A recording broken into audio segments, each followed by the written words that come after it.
Crime, conspiracy, cults, serial killers, and murder. All things that I love to consume, and I know you do too, you sick-minded, beautiful freak. And today we are going to be looking at some interesting murders that have all occurred in the boundaries of the United States national parks. Have you ever heard of Missing 411? Of course you have. You're here. I know most of you probably have. But for those of you who haven't, it is a series of books written by former police officer David Paulides, big fan by the way, about mysterious disappearances in the national parks. And the name Missing 411 comes from a list of 411 people missing from national parks, and it's also the number you can call to report a missing person requiring investigation. So in today's video, we are going to be covering some of the most intriguing disappearances related to the 411.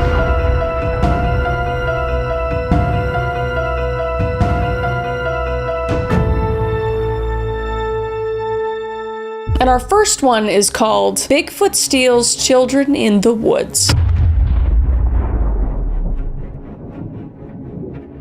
This is a story about Dennis Lloyd Martin and Trenny Lynn Gibson. And we begin our search for the missing in Appalachia. Yes, I say Appalachia because my boyfriend is from Appalachia and they say Appalachia, not Appalachian. Don't come at me. Specifically in the Smoky Mountains National Park, nestled between Tennessee and North Carolina. Smoky Mountain National Park might be one of the most beautiful places to visit in the continental United States. It boasts gorgeous mountain ranges, dense forests, flowing waterfalls, and miles of hiking trails, including the Appalachian Trail, or Appalachian, whatever you want to say. This means that millions of people visit every year, and while most get to enjoy the park, some may never leave. And our first case occurred on June 14th, 1969, at Spence Field. The Martin family had spent the night on the 13th at a cabin within the park. Dennis Martin, along with his father, William Martin, his brother Douglas, and his grandfather Clyde, had decided to go for a hike and ended up going to Spencer Field. And this field is high up on the mountain with plenty of tall grass growing all around it and very thick vegetation surrounding the area. It also crosses the border between North Carolina and Tennessee. So William and Clyde would sit down and allow the kids to play around once they reached their destination. And while they were resting, another family would come by, which coincidentally they would have the same last name as the Martins, Martin. And they would come up and ask if their kids could play together, and of course William and Clyde obliged. And over the next few minutes, the family's children would play in that tall grass and everything would be fine. But that was when one of the kids suggested that they play hide and seek. Don't play hide and seek in the forest, in the woods, in Appalachia, don't do it. So when the game began, all the children would sprint off into different directions, including Dennis Martin. And he was seen about 50 feet from his dad on the edge of the field on the Tennessee side. So roughly 5 minutes would go by and all the children would eventually come out except for Dennis. And his father would naturally become immediately concerned. When he saw Douglas's face, he knew something was wrong. So everyone in the field obviously began to search the immediate area, screaming his name and looking behind every tree and bush. But Dennis was nowhere to be found. And at the time of his disappearance, Dennis was wearing a bright red shirt. He was roughly 4 feet tall and weighed about 55 pounds. He is also described as having brown hair and brown eyes. So the authorities were naturally called and an extensive search began. But as the search continued, they would find no trace of Dennis. The park rangers began by asking people in the immediate area if they saw Dennis or saw anything that was suspicious, but everyone would reply that they had not seen the boy. And around 5 p.m. on July 14th, only a few miles away from where Dennis went missing, the Key family would begin a hike near Rowan's Creek in Cades Cove. While on their hike, they heard, quote unquote, an enormous, sickening scream. And they would walk a few hundred yards in the direction of the scream to see if something was wrong and if they could help. A man and his children, and they were trying to photo the deer. They were following the deer up Rowan's Creek, and they heard a child scream. The father ran up there and he saw a man dart into the woods, and he described him as unkempt. And Mr. Key would go on to investigate the scream by himself, just in case it was like a dangerous situation for his family. But when he reached the area where he thought the scream had come from, he would see a man in the bushes who darted off into the woods. So he quickly turned and left the area, thinking that that was extremely weird, and then he would learn only a few hours later that a boy had gone missing in that area hours before he saw the man in the bushes. While this is incredibly strange, it will be incredibly important later. Mr. Keyes would even go on to state, "But it wasn't a bear, it was a man hiding in the bushes. He was definitely trying to hide from us." Which sounds suspicious as So the search for Dennis would move on well into the night, but be hindered by a very large rainstorm, causing the search to stop for a night. And in the morning, an extensive search party was planned to begin operating the next day. And when June 15th came, one of the largest manhunts for a missing person ever seen would form in hopes of finding Dennis. In total, there were 30 Boy Scouts, 51 Ranger students, and 3 helicopters, including 2 helicopters sent from the US Air Force. On top of all that too, there was a group of Green Berets that arrived from Fort Benning, and later that week, 40 more Green Berets would be on the case. It's completely wild that the case ramped up to this degree in less than 24 hours. So over the course of the next few days, the search would grow immensely, like I said, gaining hundreds of volunteers a day until the Park Service had to literally tell people to stop showing up. Talk about people coming together though, that's awesome. At its peak though, there were 1,400 searchers helping to try to find Dennis. Even the FBI and the Coast Guard were called in to help with the search. But one thing that was odd was that in the official National Park Service report, the reason that the FBI was called was not directly stated, because foul play had not been suspected yet, so there was no need for them really to be involved in this investigation unless the FBI and NPS knew something William Martin didn't. But the FBI would later conclude that Dennis was not abducted, despite his father's adamantly telling him that he believed without a doubt that foul play was suspected. But despite the NPS and FBI suspecting that foul play did not occur, they would conduct numerous interviews with people in the surrounding area, including Harold Key. What's even more strange is Harold's interview and the circumstances surrounding it. According to the FBI, when they reached out to Harold, he agreed to meet with investigators at the park. But when the time for the interview arrived, he never showed up to the park. Instead, the FBI's would run into him outside the park and continue the interview there. And during this interview, Harold once again claimed that he had no idea of the boy's recent disappearance, but called the authorities anyway because of the strange man and the scream he and his family had heard. Furthermore, Harold's son would later tell newspapers that he had seen a bear or someone running through the trees in the same area where his father saw the man in the bush. But despite all the evidence that was presented to the NPS and the FBI, they concluded that Harold's sighting and Dennis's disappearance was in no way connected. So much so that they didn't even bother to investigate the area where Harold had that sighting, which is so stupid. NSP Ranger Dwight McCarter, who was well respected and NSP's best searcher at Great Smoky National Park, stated that it was possible for a man to carry a small child from where Dennis was located to where Harold spotted the man in the bushes, which is extremely prevalent. Even other people within the NSP, such as Harold Sherman, a research associate of the Experienced Services Program, a branch for older NSP employees, wrote literal letters to his superiors and news outlets of his beliefs that Dennis was in fact abducted, stating, "I am impelled to ask you if you know whether or not there have been or are any questionable characters in this region, camping out in the wild in this area, like hermits, squatters. Such an individual may not be connected with the boy's disappearance at all, but I feel that a maniac, so-called, does exist in the vicinity and could have trailed the body. I hesitate to write anymore as my conscious mind is trying to reject such a feeling. I see something red and something being carried or dragged. Are there any caves in the vicinity? A stream may even run through it or part of it. I am always tormented when impressions come to my conscious mind trying to tell me that they couldn't possibly be true, but I get a feeling of sudden panic on the part of Dennis. What happened to him occurred suddenly, unexpectedly, and he could not or did not cry out. He seems to be struck down by something. The area is rugged." I don't know why I gave him that accent, but I feel like it's right.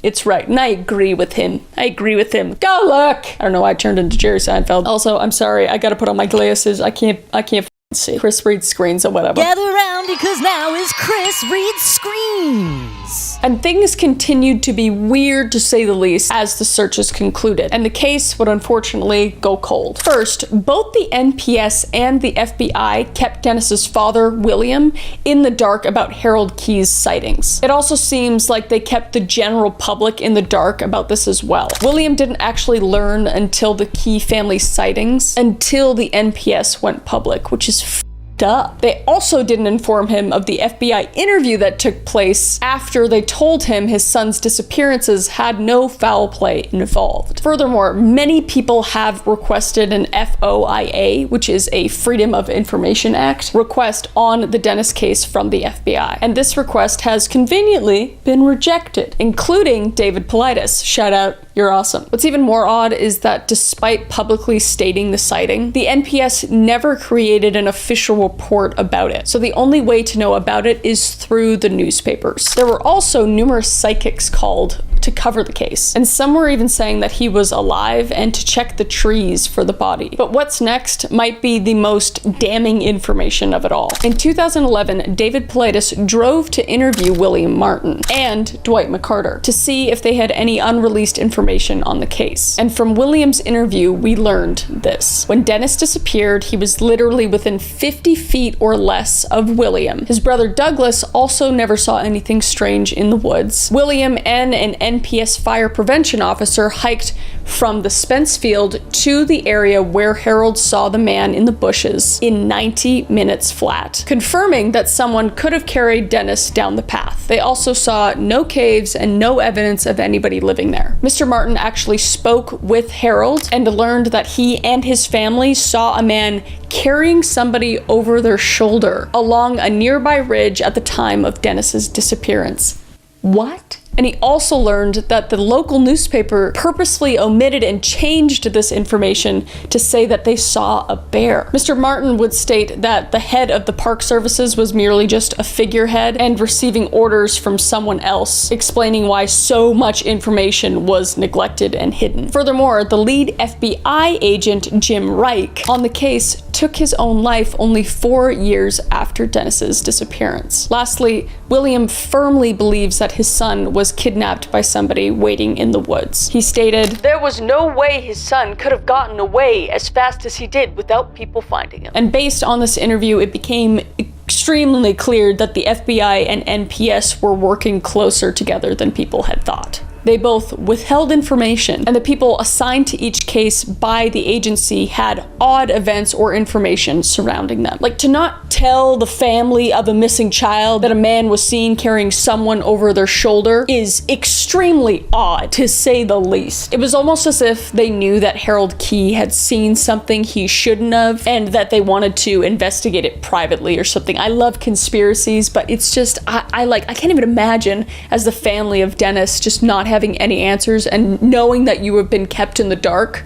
Like, how could you not think of the most f***ed up things, you know? And that theory would be further backed up by Dwight's interview, and here's what we learned about that. Dennis still believed that a man could have easily carried Dennis away from Spence Field and through Rowan's Creek with ease. And when asked about why the FBI and NPS were downplaying Mr. Key's sightings, Dwight states that the FBI wouldn't have any knowledge of the woods, so dismissing the idea that a man could have trekked from Spence Field up to Rowan's Creek is not that crazy. The NPS, however, Dwight reaffirms that he has walked that area numerous times and knows for a fact that it is 100% possible. And Dwight stated that it was odd to have the Green Berets come and set up and enter the woods armed. In the 1970s, even NPS rangers were not armed. And previous instances when the National Guard got involved, they were usually unarmed as well. Additionally, in the case of Dennis Martin, the Green Berets didn't even interact with the NPS rangers. And Mr. McCarter confirms that there were wild men who live within the park, which is terrifying, and that they purposefully did so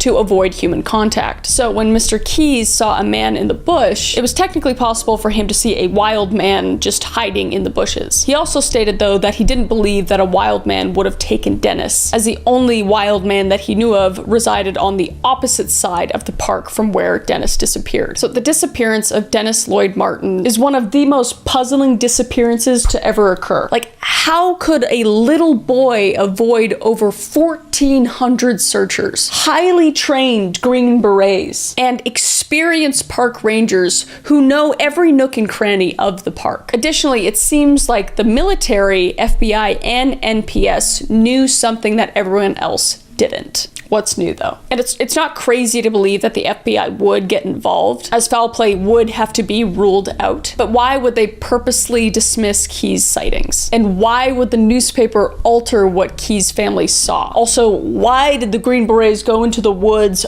armed? Maybe they were tracking some killer in the area, and when Dennis went missing, they pulled all of their efforts into scrubbing the area. It would also explain why there was such a significant response from military branches and investigators agencies. Or maybe they knew something was in the woods and were scared to encounter it. But let's look at similar disappearances that have occurred in the same area. Our next story details the disappearance of Trenny Lynn Gibson. So on October 8th, 1976, in Great Smoky National Park, only 6 years after Dennis Martin's disappearance, Trenny Lynn Gibson vanished from hiking on a trail. On the 8th, 16-year-old Trenny was hiking to Clingman's Dome with her high school class, starting from Andrews Bald on the North Carolina side. She hiked with Robert Simpson and a group to Andrews Bald, but then turned around to walk back to the bus. And at 3 p.m., about 3/4 of a mile from their final destination, Trenny would vanish. And in the area of her disappearance,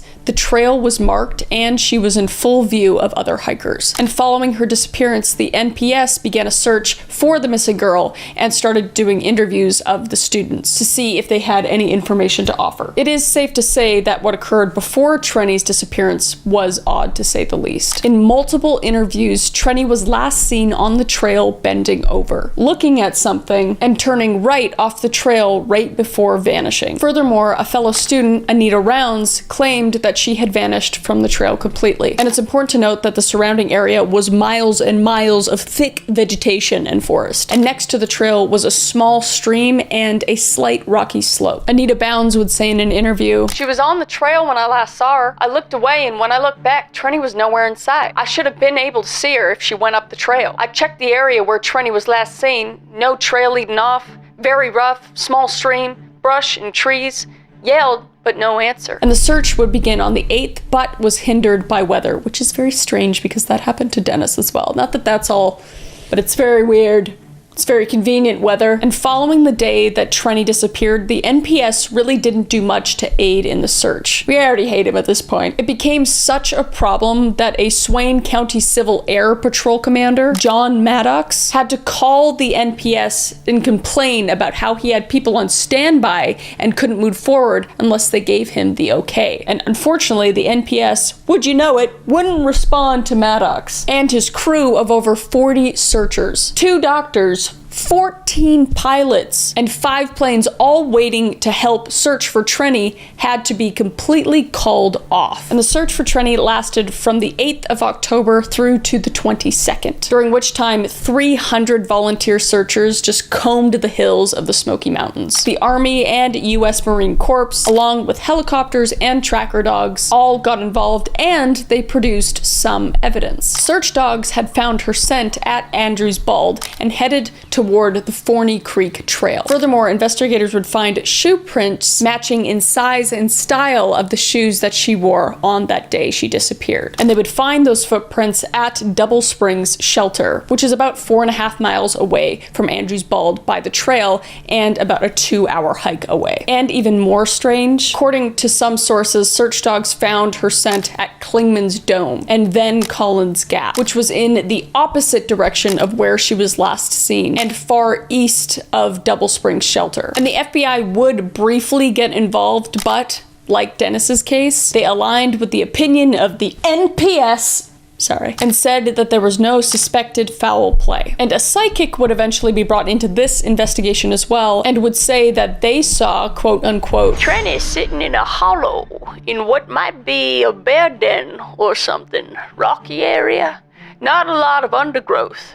Several very large trees, lots of acorns on the ground. I don't know if that's what they sound like. I don't have a name or anything to go off of, but that's what I picture, you know? And in April, her father would ask for another search by the NPS, but was told that only 25 people would be allowed to conduct a small survey of the area, meaning that the final search for his daughter would be small and non-intensive.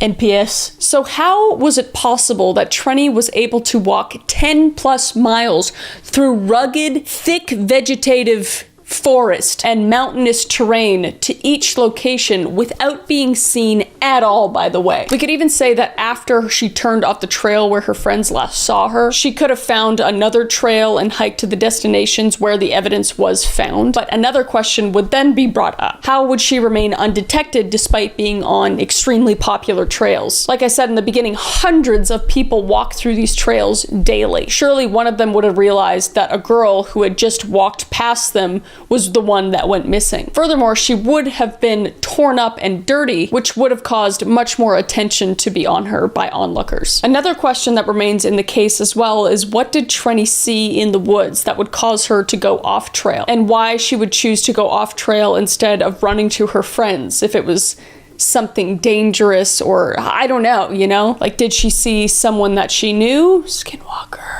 Or did something in the woods coax her off trail? Skinwalker. I just think it's a skinwalker, honestly.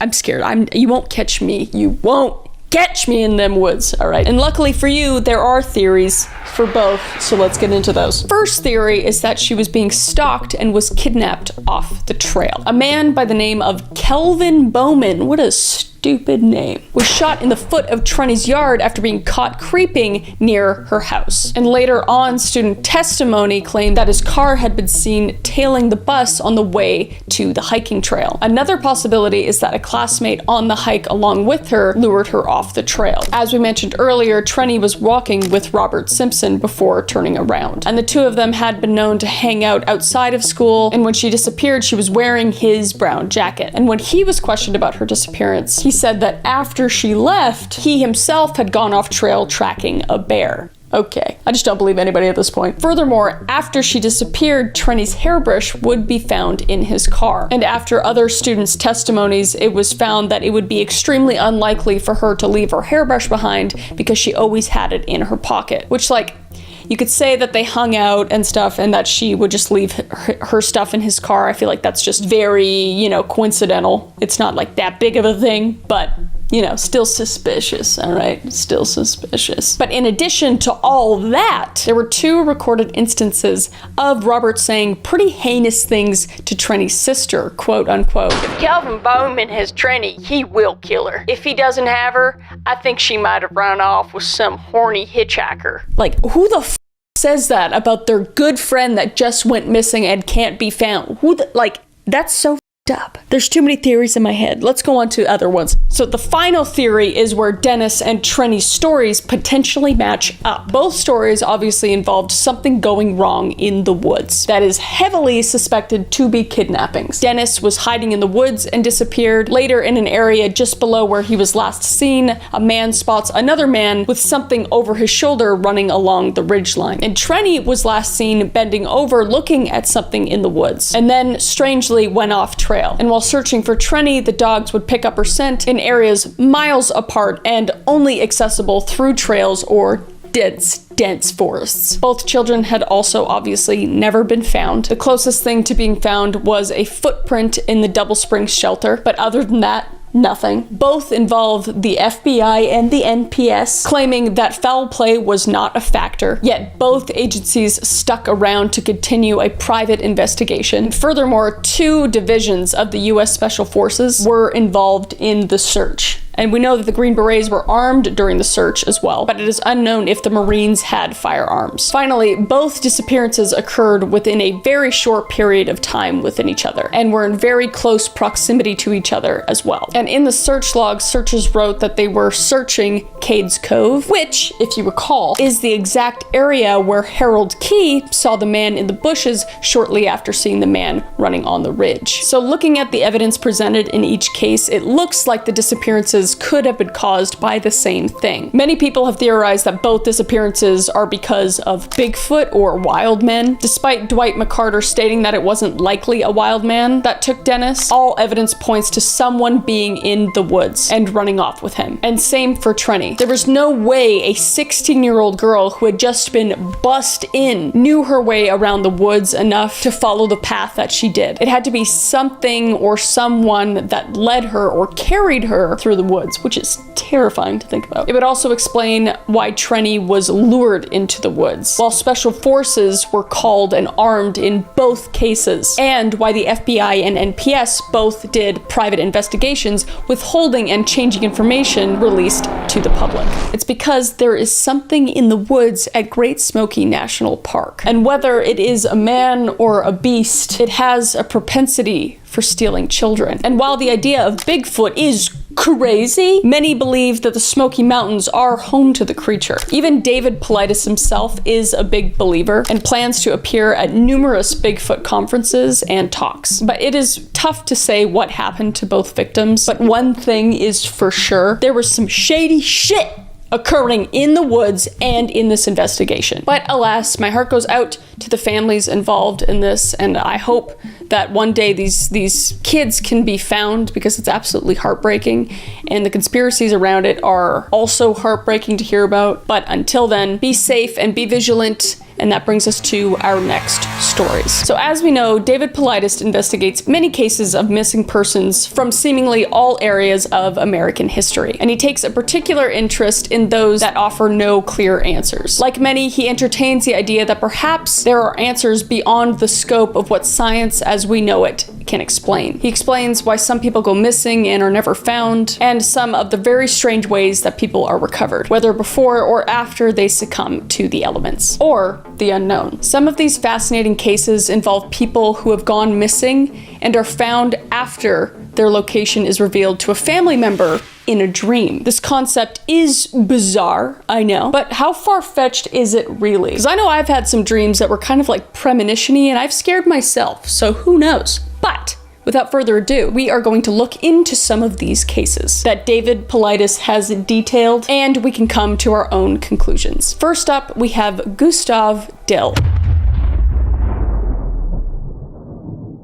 Nestled quietly along the banks of Susquehanna River, Duncannon, Pennsylvania, is a small town where time seems to flow a little slower. The kind of place where the air is thick with the scent of pine from the surrounding forests. And in the early 20th century, Duncannon was little more than just a dot on the map. Though its community was living and breathing apart from the rapidly industrialized world outside, every face here was familiar, and the steady pace of the river and the railroad marked the rhythms of daily life. With under 1,500 people as of the 2020 census, this sleepy little town still feels like it's suspended in time. It's still surrounded by the wilds, with state parks nearby and game lands for hunting to the northwest and south, and the river to the east. Residents even have access to the Appalachian Trail nearby. One can only imagine what it must have been like to live in this region in the early 1900s, before four-lane highways cut their way through the terrain like long, ugly scars. In this very place, on a November day in 1916, Gustav Dill, a man of modest means but strong character, went out on the river for the last time. He and his buddies went on a hunting trip with the goal of crossing the Susquehanna. Sorry if I'm saying that wrong. But plans would go awry when the boat flipped, and its occupants would be tossed into the river. Gustav would be pulled beneath the water, and unfortunately, Gustav did not know how to swim, and his friends would not be able to save him. Despite the best efforts of rivermen dragging the river for days with grappling hooks in hopes of recovering Gustav, there was unfortunately no luck. And the week or so after efforts had concluded and the hopes of finding Gustav had waned, his wife would have a dream in which every detail of his location was revealed, and even witness his funeral. So she would implore people to help her pick up the search again, but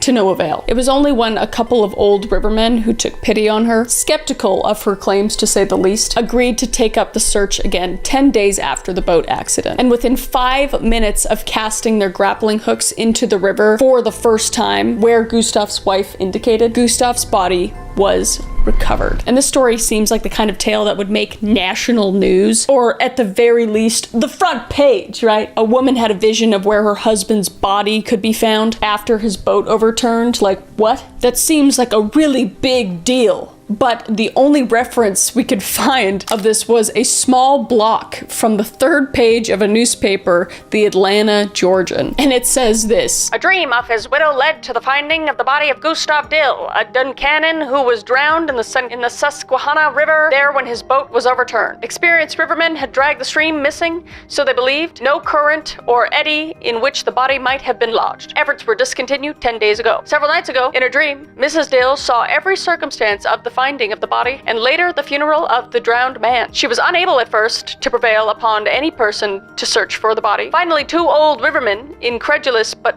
full of pity, agreed to take upon the search again. Within 5 minutes after the man had thrown in their grappling irons, the body was hooked and brought to the surface at the place indicated by Mrs. Dill." No interview, no nothing. Like, this woman, literally a miracle happened, and that's it.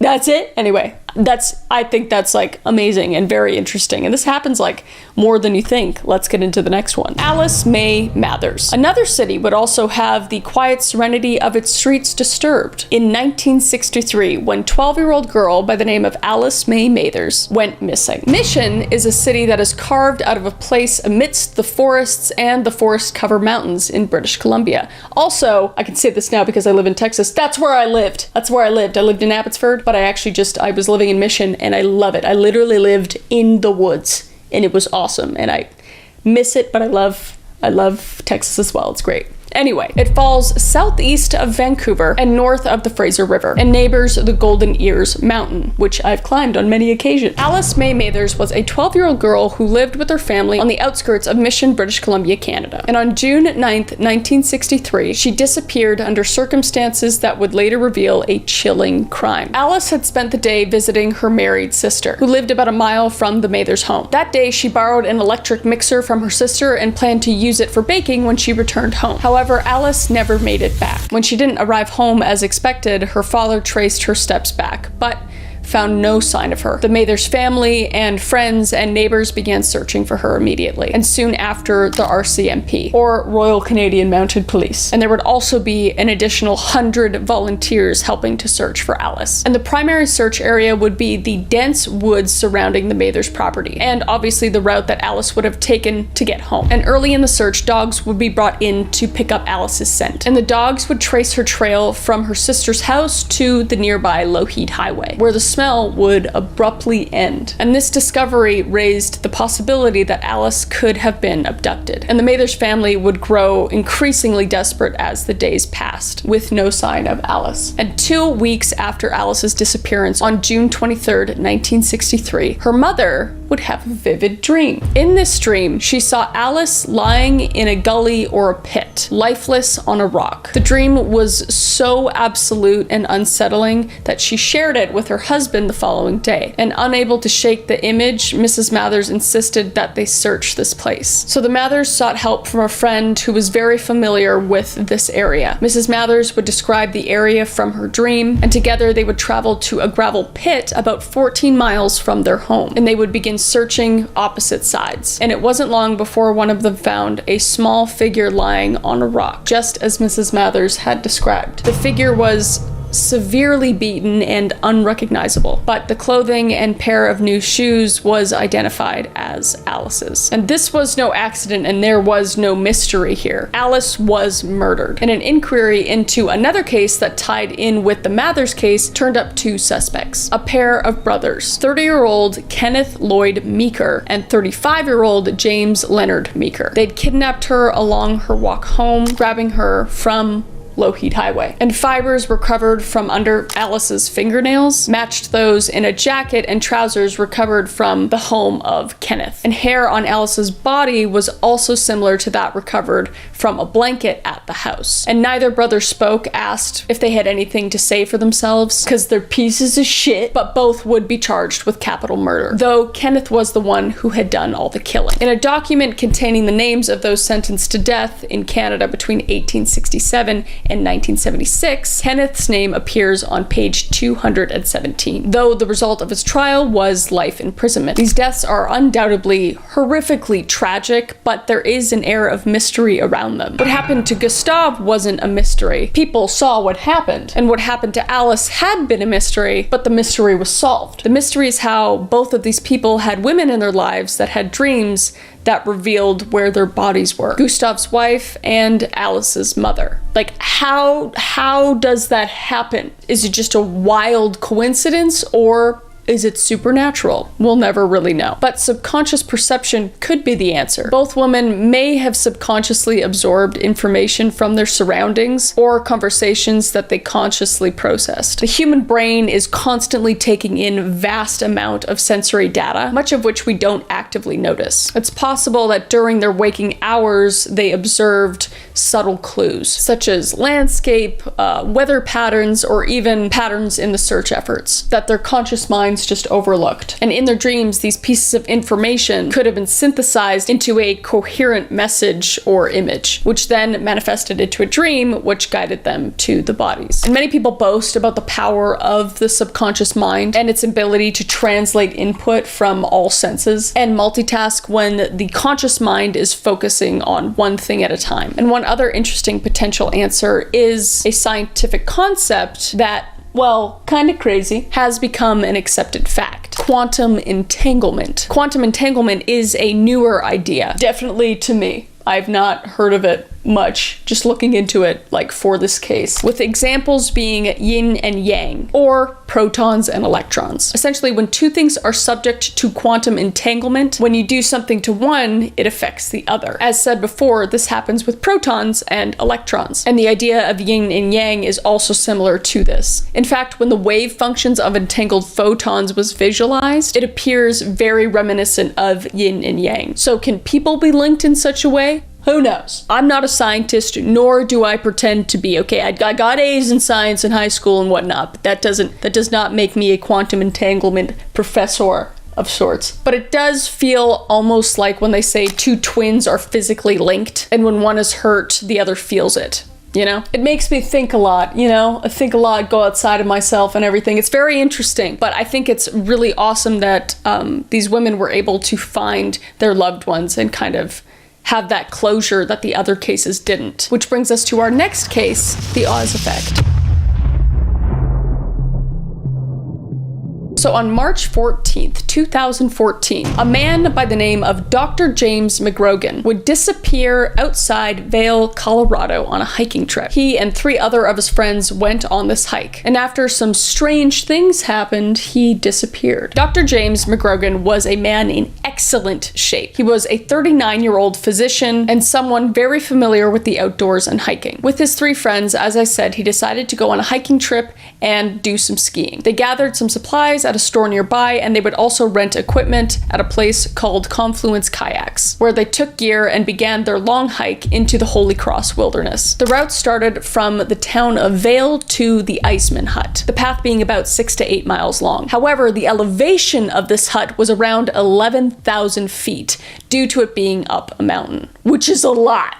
Okay, I come from the mountainous Rocky Mountains up in BC, alright? I know elevation, alright? That's really high. And it's a popular area for hikers nearby since it's very scenic and nature-oriented. And in the right weather, it's perfect for skiing, which was the point of the group's hike. And they carried supplies such as a split snowboard, a blanket, a GPS, a cell phone with an extra battery, a shovel, and medical supplies, with some additional gear as well, just to ensure that everything went smoothly on the hike and that they were prepared for anything that might happen. So during the hike at around 10 a.m., the group decided to take a rest at one of the stops due to their lack of experience compared to McGrogan. McGrogan would state that he still had energy and told the group he would meet them at the next rest stop, to which the group agreed, because he was experienced and he knew what he was doing. So there was no worries of him really needing help. So after the group rested, they got all their gear packed up and they began to make their way to the next rest stop to meet him. But as soon as they got there, they would realize that McGrogan was not there. Confused, they thought that he may have gone further, just being impatient waiting for the group, so they continued yet again. And after hours passed and around 5:30 p.m., after searching all day, they realized something was very wrong. So one member of the group decided to hike all the way back down to notify the Eagle County Sheriff's Office, which then, in turn, led to a 5-day search trying to find McGrogan. And what confused the searching party and his friends was that McGrogan was extremely experienced. How could he have just disappeared out of nowhere? Sure, there was snow on the ground, but it was packed so firmly that it was impossible to lose sight of where you needed to go, especially for a skilled hiker and skier. And no phone calls were exchanged, according to David Paulides, but according to a Facebook post that we found, it says, McGrogan's cell phone pinged once the day he went missing,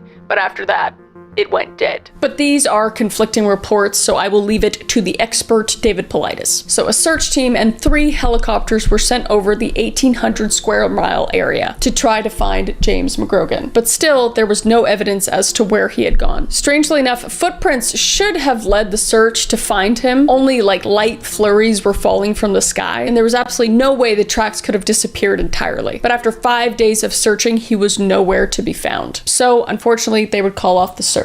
But during the search, there were reports of eerie silences in the area, tied to the phenomenon that they called the Oz effect, which involves a complete silence in an area, like almost unnatural. No signs of wildlife, no signs of moving brush or trees, just complete silence, which is horrifying. And this feeling can also bring on a sense of being watched or a detachment from reality. And researchers claimed that the silence was extremely eerie. The supernatural silence gives the body the feeling that something is very wrong. But after 20 days after his disappearance, his body would be found 4.5 miles away through 2 gullies over a 12,000-foot mountain in an area where they completely didn't expect to find him. And he would be found by 3 hikers at 9,950 feet in elevation in Boot Falls, where search and rescue would later recover his body. It was on an ice sheet, so the surrounding area would be completely frozen compared to its flowing water in the image here. We're at Booth Creek Falls, 9,950 feet in elevation. That's Booth Creek behind me, and this is the location where in April, 20 days after his disappearance, Dr. McGrogan was found on an ice sheet. And that's what it would have been. This would have been solid ice back in April.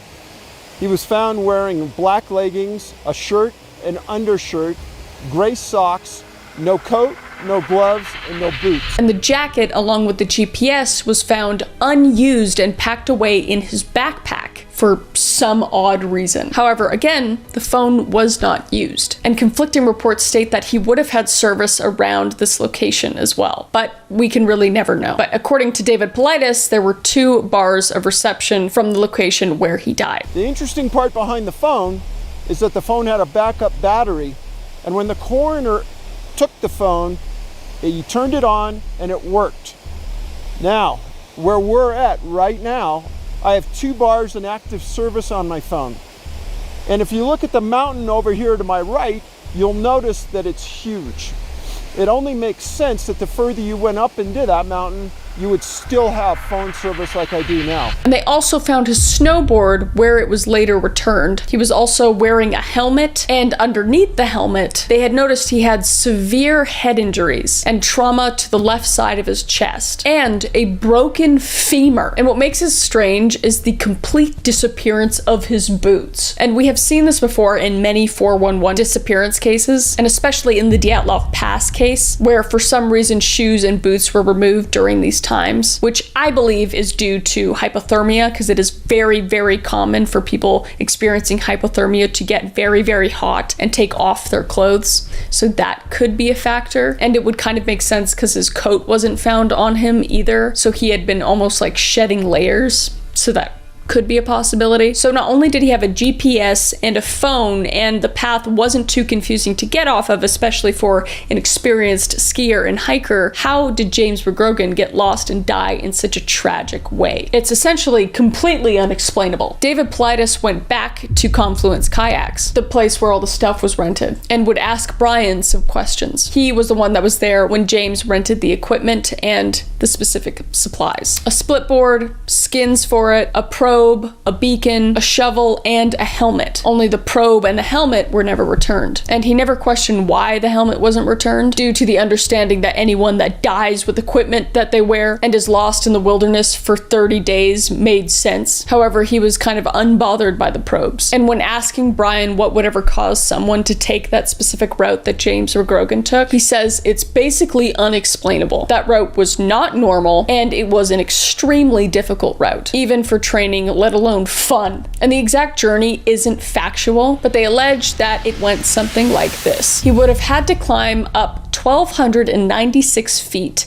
to then 1,000 feet down towards the creek, then up another 1,100 feet again to get to the peak of Bald Mountain, which is about 12,000 feet. That's a lot. Then he descended to a lower summit and then another 1,130 feet down again. The end of his journey, where his body was found, was another far drop leading to his resting place. And what doesn't make sense is through this entire journey, it's estimated he never used the skis for going down the mountain, since they were found attached to his pack when his corpse was found. And that's around a 4.5 mile long trip just going in a straight line. So it would actually be 12 to 16 miles long due to the zigzag down, up, steep cliffs and whatnot. And all of this is what James McGrogan allegedly traveled, all on his own, with loose snow that could have been an avalanche. So completely unsafe, basically. So why would an experienced hiker put himself through this? So it's really unfortunate because it's so unexplainable, and the phenomenon of the Oz effect and its eerie undertones really make that place seem haunted or paranormal, possibly. There's really no explanation. Did James see something that caused him to walk off the path? Or was he dealing with something behind the scenes that people didn't know about? Or was he really not in his right mind and something caused him to act so strangely that still to this day can't be explained? I don't know. All I know is that it is a truly depressing, horrible tale in what was meant to be a very fun boys' trip ended in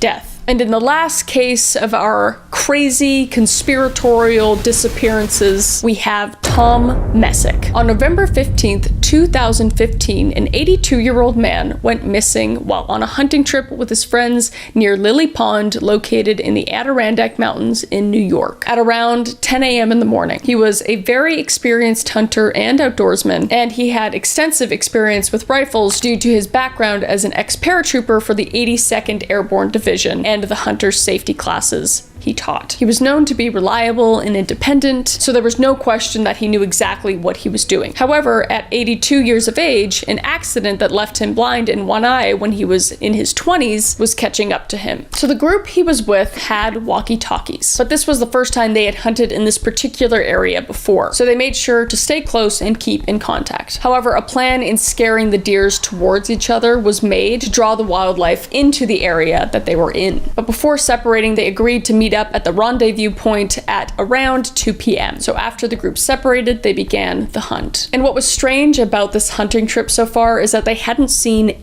any deer where they were, let alone any wildlife at all. Red flags. Red flags. And after a while, while searching and realizing that there was no wildlife in the area, they decided to head towards the agreed upon meetup point. And Tom never initiated or responded on his radio, so the group became a bit worried at that point. A few of the members would stay behind, while the rest would go ahead and search for Tom, eventually going to the position that he was meant to be at. However, when the group arrived, Tom was nowhere to be seen. There was no clue or sign, nothing left behind, and all his gear was nowhere to be seen. The group was getting extremely worried at this point, given that there was no signs of an attack or any clue to lead the group to Tom's supposed disappearance. One member of the group would drive to find help, while the rest of the group tried everything in their power to get Tom's attention, from shooting in the sky to screaming for him, and the search would continue for about 4 hours before the sun had finally gone down, realizing that they needed to change their strategy since what they were doing wasn't working. So they headed towards their vehicles and began to drive along the roads with their high beams on, honking their horns. And eventually rescue teams would also search for Tom, and 13 professionals from Park Services were all looking for him as well. And over the next several weeks, 300 professionals and volunteers continued to search for Tom, even using dogs and separate helicopters to try to locate the missing vet. So 15 different agencies were looking for Tom at this point. Forest rangers, police canine units, DAC police officers, the FBI quick response team, tactical teams, and search and rescue teams, and of course the help of volunteers from different backgrounds, all for Tom. And they checked everywhere, from the roads to the swamps, and no stone was left unturned, supposedly. And the search teams would also notice the lack of wildlife in the area, which left an eerie aura throughout the coming weeks, similar to the case that we just talked about with like the Oz effect. And the search would be extremely difficult, not only because of the weather conditions and where it was, but also because Tom was wearing camouflage, which is why the search dogs were so important in this case. Also, the area of the search was huge, the search area being around 3,000 acres or about 4.7 square miles big. Some people believe that Tom could have gotten lost or hurt over the rough terrain, such as the swamps and the hills, but Tom's family stated that he knew what he was capable of at his age and wouldn't put himself through any danger of any sort. If he had genuinely been in danger, his common sense would have caused him to contact his friends via the radio, but yet he didn't. And multiple theories have sprouted up after his disappearance, questioning what had really happened to Tom Messick. According to a family member that was also on the hunting trip, the only sound that he heard was very strange, and he said it was definitely not normal, like almost like a trap door slamming closed or some sort of door cracking noise, which is also terrifying to hear in a forest. What? And he stated that it wasn't an animal or any type of vehicle noise, but a door noise specifically. It would obviously be brushed off by the cops, because, you know, cops. Just kidding, my brother's a cop, he's awesome. And what makes it more concerning, though, is our friendly neighborhood FBI was involved in the case. Because very rarely does the FBI investigate in a missing person search. The only time when they do is when they believe that foul play is involved. Yet, they were there. And Tom's wife, Beverly, said, "The FBI told me something isn't right with his case, but they don't know what. They won't share any theories if they have them. The FBI said until they make a discovery, they're never going to know." And even Sheriff Lamore, who was questioned by David Paulides, talked about these FBI agents coming in, stating he was very unsure as to why they were there as well. So Tom was declared officially missing and is still to this day declared missing. And in 2023, an article was posted about Tom, stating that the 8 years later, the search for Tom Messick continues on, hoping to find their father and friend. But to this day, no one knows what happened to him. Nothing at all has been found on Tom, his gun, his jacket, or any evidence of foul play or animal involvement. So what could it have been? He couldn't have got that far from his original position with his old age. Could the FBI know something we don't? Probably. If I go missing, it's the FBI. Okay, am I allowed to say that? Well, I did. Because why else would they have gotten involved? And how could a man in his 80s just completely disappear and not a single piece of evidence be found? Why is there such an eerie lack of wildlife in this area as well, similar to the James McGrogan case? Or is it possible that foul play was involved? But this is truly one of the strangest missing 411 cases, because there was truly no logical explanation to give it. All I know is that it is just another very unfortunate disappearance of a very loved and respected man, and his family still to this day does not have any leads or closure to Tom Messick's disappearance. So hopefully the search continues. I love making these kind of videos, kind of getting the word back out there, especially on cold cases. I don't know if it's ever going to spark something. Hopefully it does. Hopefully it leaves you wary of your surroundings, you know, always buddy system. It's a scary world out there, and there's some weird stuff going on. There's some weird, strange stuff going on. But I hope you liked this kind of video. If you do, please like the video, and also let me know what other cases you want to hear about down below. I very much enjoy telling the stories of these cases and bringing light to them. But until next time, I will see your beautiful face in the next video, and stay safe out there. All right, bye.